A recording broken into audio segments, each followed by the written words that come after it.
आणि स्वतःच्या मनाला विचार आपण कुठं आहोत. जेवढं प्रेम स्वतःच्या मुलावर आपण करतो ना मायबाप, तेवढंच प्रेम देवावर आपण करतो ना. खरं सांगायचं खरं, खोटं काय बोलायचे टाके. जेवढं प्रेम स्वतःच्या मालकावर तुम्ही करता, तेवढंच प्रेम देवावर करता का? आता करतो म्हणून करता का? देवावर तेवढं प्रेम कराय फार मोठं धाडत लागतं. जर करत असतो ना आपण, तर आपण त्या संसारात राहिलोच नसतो.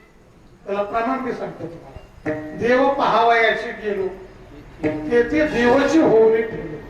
अरे एवढं प्रेम देवावर करणं, अरे संत झाला असता तो, देव झाला असता. याला मोक्षता नावाचा, सायुज्यता नावाचा मोक्ष मिळतो. सायुज्य नावाचा मोक्ष ज्याला प्राप्त झाला, तो माणूस नाही राहिला मला, तो देवच झाला. देवाला पाहता पाहता देव झाला. आपण देवा घरी जातो, देव नाही. तर देवा घरी जातो ह्याची गॅरंटी कुणाला? लिहायला तेवढं थोडं लिहाता वैकुंठ वाचेल. वैकुंठातच गेलाय का तुम्ही? कशा गेलाय? काय खरंय?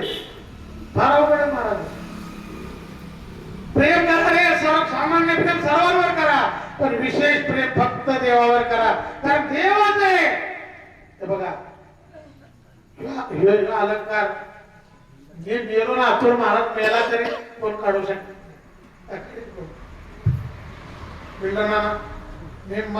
मी मारताना ह्यो माझा अलंकार कोण काढेल का? महिला मंडळ तुम्ही एवढे तरी दागिने पिढीला घालून आला, कीर्तनाला आलाय का लग्नाला एवढे दागिने घालून आलाय, उद्या तुम्ही मेला मरणार नाही, पण उद्या तुम्ही मेला हे अंगावरचं दागिनं ही बाकीची मंडळी तुम्हाला नेऊन देतील का? बरोबर देतील का? लय दिवस हिनं घातलंय, जाऊ दे एक तसा म्हणते का? नाही. हा एकमेव अलंकार. बापू एकदा माझ्या एका मित्राचा फोन मला आला, त्याच्या वडिलांची होती माळ आणि त्याची नव्हती. त्यानं मला फोन केला, म्हणजे मग आमचे दादा वारले गेले, मला त्यानं आता खालती घेऊन चालले. त्याच्या गळ्यातली माळ आता एवढी त्याने आयुष्यभर घातली, ती माळ काढली तर चालेल का? म्हणलं काढ आणि तू घाल. त्याला ज्यावेळी तसं म्हटलं, त्याच्या मोबाईलची रेंजच गेली.